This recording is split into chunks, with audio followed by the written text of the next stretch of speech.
This video is brought to you by the saddest boy in the world. Like, look at this guy. Intimidating who? But more on that later.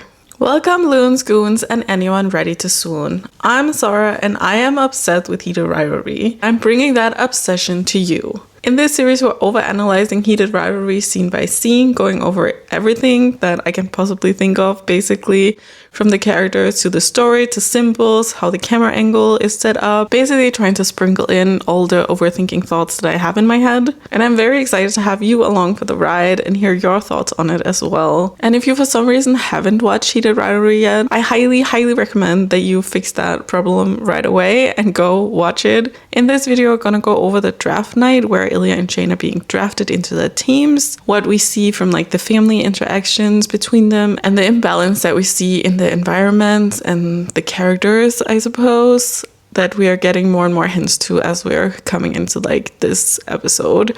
We're only like 3 minutes in or something, but already we have gotten so many clues to it. So go watch the previous videos to catch up to now and let's dive into it. This video contains spoilers for Heated Rivalry Season 1. We are opening up on a title card. It is 6 months later from the previous interactions with the Prospect Cup, and we're now in Las Vegas. It's June 2009, though that isn't sad, but just to like help you get a better timeline on where we are. We're opening up on this like establishing shot where we can see like families interacting with each other and mingling, and then we cut straight into this like little photo op with the 3 top drafted players, which obviously includes Shane and Ilya, but we also see a third guy, Kurogi? But we also see a third guy, Kurogi. I'm sure that I butchered that so bad, so like please let me know how to properly pronounce it. We see them standing here for a photo op after they've been drafted. We can hear like the flash of the camera and like some photographers or something like guiding them a bit in how to pose. We see that Ilia has been drafted as the number 1 pick, Shane as number 2, and Kurogi is the 3rd. But Kurogi isn't only here to show a variety of players in the league. As a character, he works as a contrast to both Shane and Ilya and their behavior in this moment. He's like looking around, he's taking it all in, he's sort of like in awe of the scene and what is happening, and I feel like he's, to like overanalyze him a little bit, I feel like that he's just is really excited to be here, to be like drafted in this like top, be able to play hockey at this like elite level, and he doesn't really care too much about like the fuzz around it, and maybe also isn't really used to it. He's just like into the hockey and that's it. You also can see like that he's like doesn't really care so much about like appearance and stuff, in like how his like tie is like a little uneven, like the slimmer bit is like hanging down, how is like if you're supposed to be like, you know, properly dressed or whatever, like it's supposed to be like hidden away by the thicker piece. And how he is here is quite contrasting both like Ilia and Shane. He's like sort of just in the moment taking it in, where Shane is like more in his head. Ilia in the way that he doesn't really care about the appearance, but Ilia is like very much caring about the appearance. Though you can also see that his tie looks like it has like similar colors to the jersey that he's holding. So I'm like wondering if he was like basically shooing like this is the team I'm gonna go to, and I'm like gonna, you know, be matching up with it. I feel like that's like kind of a fun little detail. But so as I say, contrasting to Shane and Ilya, you see Shane like really like mentally preparing himself. He's like totally in his head, almost like sort of like reciting some things to himself, it looks like, to sort of like get in the right spirit or something, or like get his energy up to be on camera and almost like perform in a way, to be a top player interacting with like the press and other people, but just like, yeah, like needing to be on. And you see Ilia like checking on his clothes, on his suit that is like, you know, perfectly laying beautifully on the lapels and all of that, which can come across as like a little vain potentially. But as we get to learn later on, like his dad is like super hard on him, criticizes everything about him, but he still wants to try and be perfect for his dad and like get his dad's like approval. He does everything he can to like not be criticized. And so him fixing up the suit is not so much about being vain, it's more so about fitting into like what his father's image of him should be. You also can see that Ilia gets a very performative smile on, like when the camera starts working, and it's kind of like this mask that he slips on to perform, to be looking like at ease and, you know, having a good time. And I'm sure he is happy and excited that he was drafted as the number one. I'm sure that he is thinking, or I'm actually wondering if he's thinking that this is sort of like enough for his dad, or if he already knows that maybe it's not. If Ilya thinks in this moment that his father is also excited, or if he still is like worrying what his father's reaction will be. You can also see that Shane is smiling once we start to really get into like, now we're taking photos, and he sort of has prepared himself, and it feels very genuine to me. Like, it feels like a very genuine smile. I also have seen some people point out that Ilya's hands, it's like brushing on Shane's, and this is also sort of like when he lights up with a smile and sort of this feeling of like a little bit of like connecting in a way, connected to, what do you call it? Like,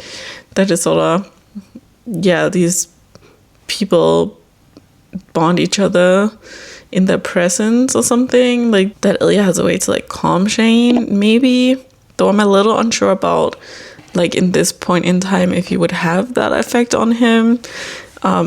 Seeing like they haven't really interacted. They've only had like a short conversation and like a little bantery shaking of the hand like after the game. Though I could still see if you are like sort of potentially having like some feelings for someone and they're like in your presence, they could ground you. But wouldn't they also make you more nervous? I don't know. Though you then also see how Shane's smile like falls off his face. He looks really devastated, uncomfortable, irritated. And there is like a cut in it, so we don't really know like what has happened for him to feel like this, to feel different, to not like want to smile. You hear before the cut that the photographer is saying, oh, show me the numbers. So you could maybe imagine that it's something with this, like something about his competitiveness, about being number two. I also wonder if even if he had heard that Ilya was going to Boston, or like Boston was very interested in Ilya, I'm wondering if Shane still had some hope that he still would be picked number one. Maybe he had some dreams of even going to Boston to get some more distance from his family, from his parents maybe. Because they are very overprotecting in a way, in some ways. And the mom, like Yuna, is very much like this like momager, which maybe she wouldn't be able to be as much like if he was living further away, or maybe he would have been able to, I don't know, spread his wings a little bit more, or like, yeah, like get a bit more independence in a way. So I'm also, I don't know, I'm wondering if maybe there also is like some sadness that he's like going to something like it's not as new or unknown as Boston would have been, probably, that he is going to Montreal. Not to say that he doesn't enjoy having his parents close by, or the comfort in knowing more about the place he'll be living. Just to say that Boston would have given some different opportunities. Though I'm also sure that he is very excited about going to Montreal. Like, I'm not questioning that at all. I think he's very happy going to Montreal. I think he's also happy to be picked like in the top 3, in the top 2.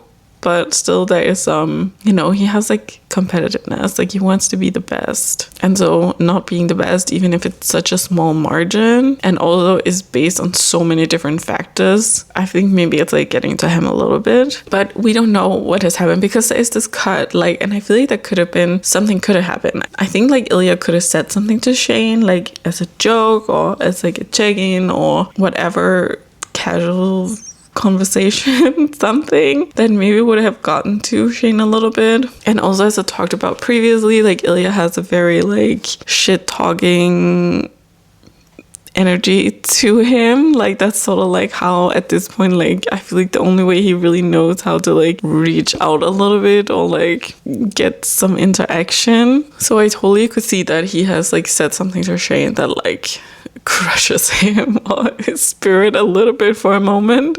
You also hear the photographer laughing, so I could also imagine that there was like some joke said that was a little bit on Shane's expense, or that Shane felt like was sort of pointed at him or something. And compared to Shane, like Ilya has this really like cocky, gloating arrogance about him. Like he has the big smile and he's sort of wiggling his eyebrows and just being super gloaty and just behaving like he's having the time of his life. And also making these sort of like gloaty eyes towards Shane in a way, like looking over at him. But I'm also wondering if this is like Ilya is like checking in a little bit on him, not in like an oh my god my love what is the matter, like, but more just like in like what is up with this guy, like why is he being so upset, or like why isn't he smiling and excited?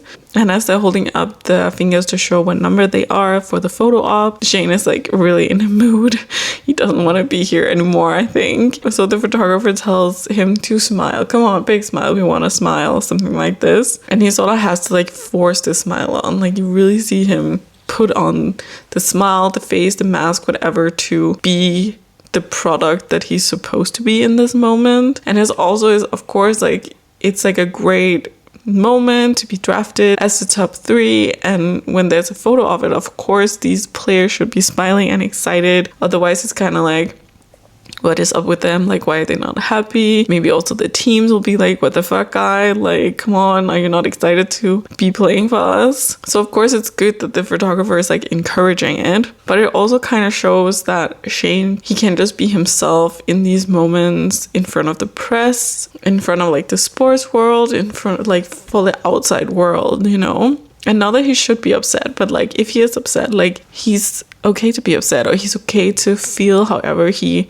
feels and to show that, but he isn't allowed to. And this is like a symbol of like how he also, like with his own identity and sexuality and everything, can't fully be himself. We also see the camera start to move from being focused on these 3 top players to slide over and focus on Shane, with Ilia out of focus, like in the background, sort of in the peripheral. And I think it's like a very deliberate move to sort of see how we are moving a bit into like Shane's head. And I suppose you get a bit like of sympathy for Shane. You get more a bit like on his POV and how he is in this moment, and yeah, like how he's seeing Ilia in like the peripheral being very smiley and gloaty. And also how we come into Shane's focus, Shane's head, is also what we continue on in the next scene. When we cut, it also is to Shane with his parents, and we start to like zoom in and go more and more into Shane's head. So I think it's like a really nice transition, because we go from like Shane to Shane and sort of like how his thoughts are going. We come back to that sort of like establishing shot where we see where we're at. We see the people mingling around, and with Shane and his parents in a sort of focus, and the camera slowly moves into center more on Shane, and sort of symbolizing how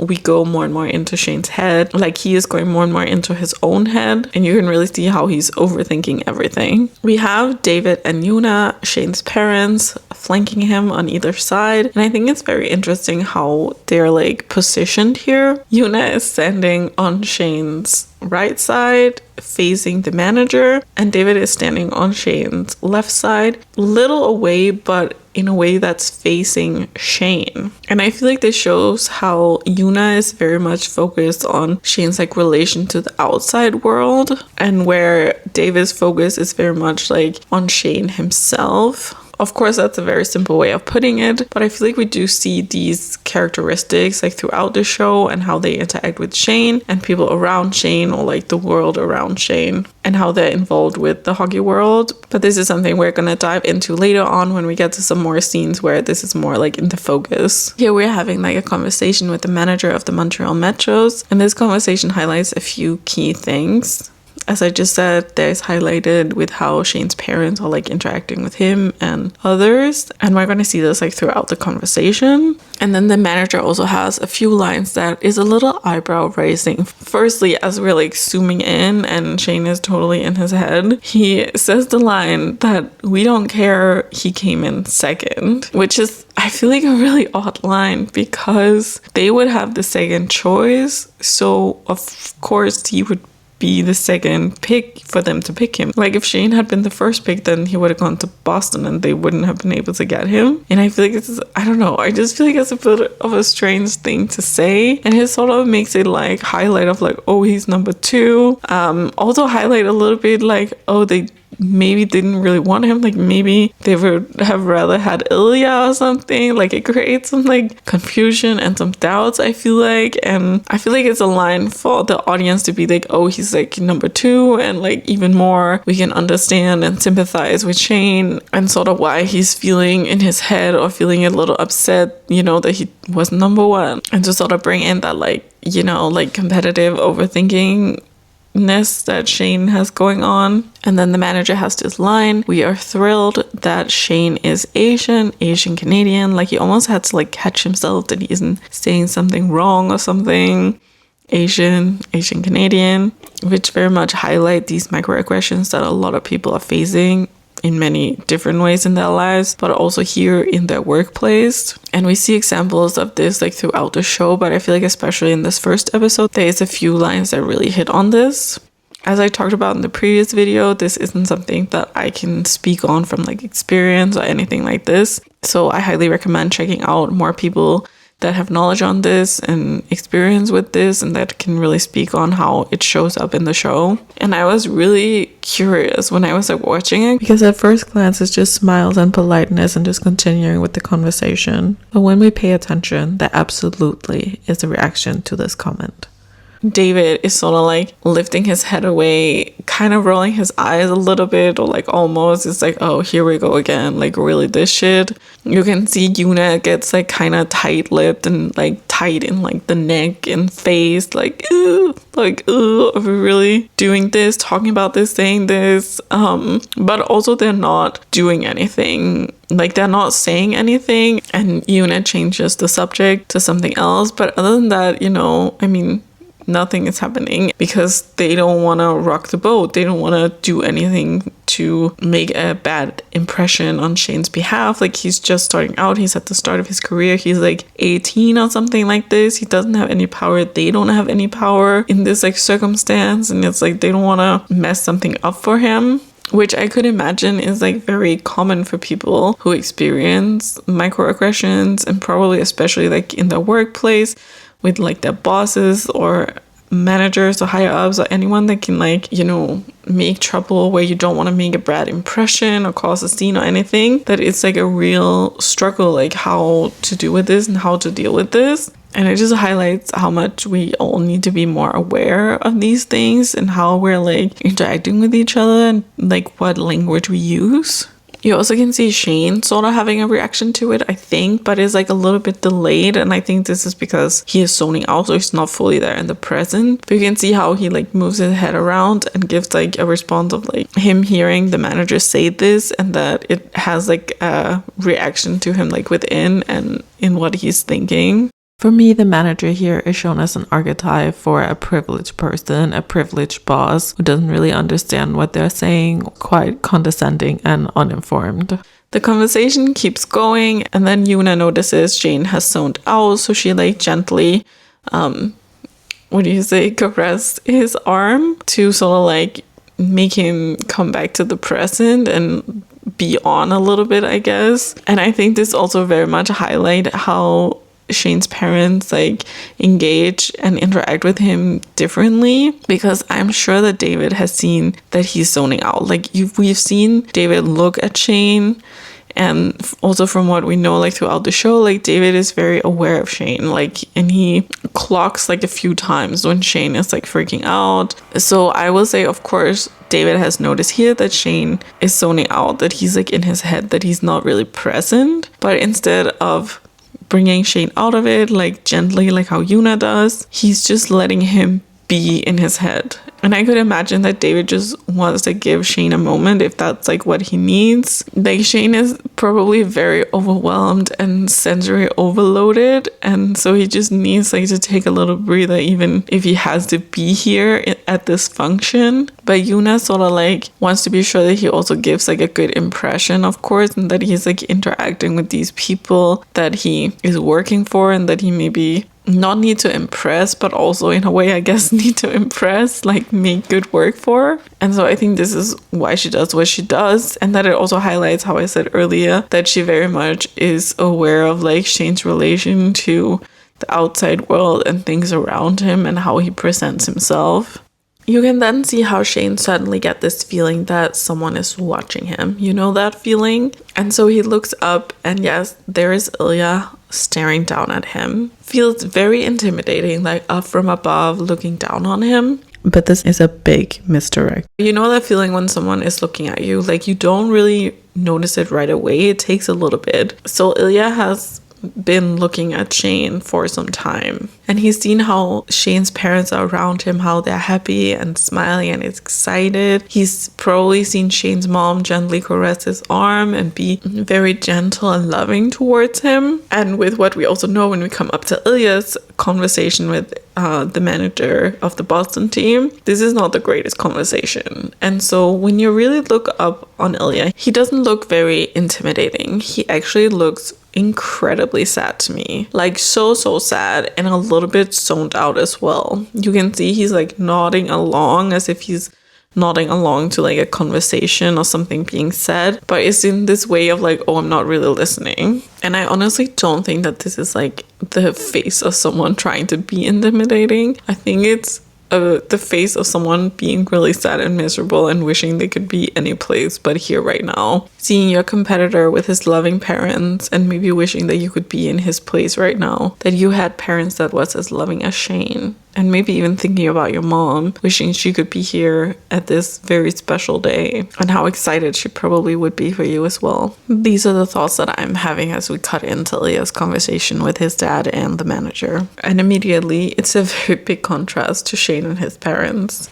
We've seen like from the view of Shane looking up that Ilya is standing there with his dad and the manager, but when we come to Ilya, we're very much zoomed in. We're very up close, and it slowly zooms out to sort of reveal who is he talking with. And it almost gives this energy of like his dad is like always looming over him, like just out of sight but always there. His criticism, his degrading words are always there. And it also shows how Ilya's father is sort of standing at the sideline of his life. He's not really part of it. We also see a contrast to Shane, that Ilya is only here with his father. His mother isn't here, which is hinting that the mom isn't in the picture. As we later find out, she has passed away, but we don't know that at this point, so we just know she isn't here. But this is hinting that she has passed away or that there is some estrangement or something. The conversation that the manager is having with Ilya and his father when we pop into the scene really makes me question, like, what has Ilya's father been saying? Because the manager says we're not passing on a kid like that. So I'm like wondering, what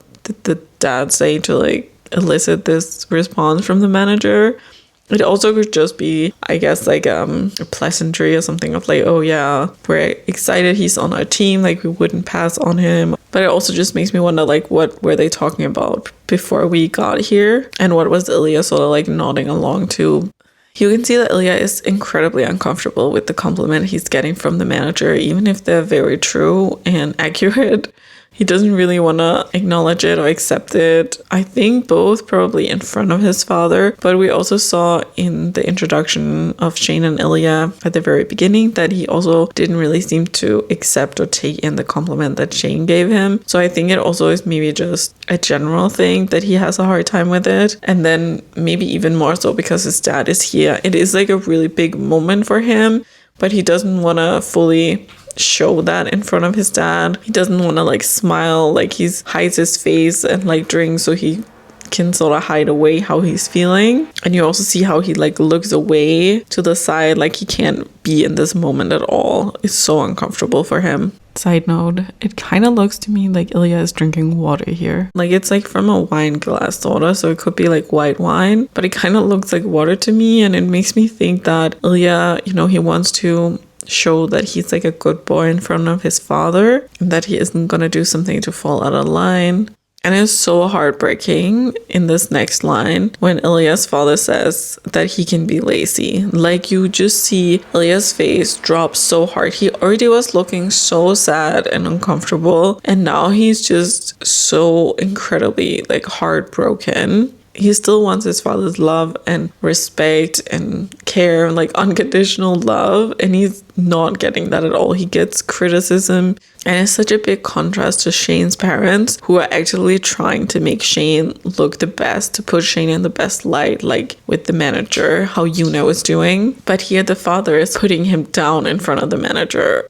I mean, obviously the father is a very abusive person, and how Ilya is going in his life now. He's getting more distance from his family. He's moving away and he's getting like money, so he doesn't, you know, need his family, and he's gonna be away from his family, so his father can't really be so on top of him and like push him under his thumb. I don't know if that's like an English expression, but I hope you understand what I mean. And so Ilya's father is trying to show his dominance in a way, like however he can, and you know, also I guess make Ilya like doubt himself and his own capabilities.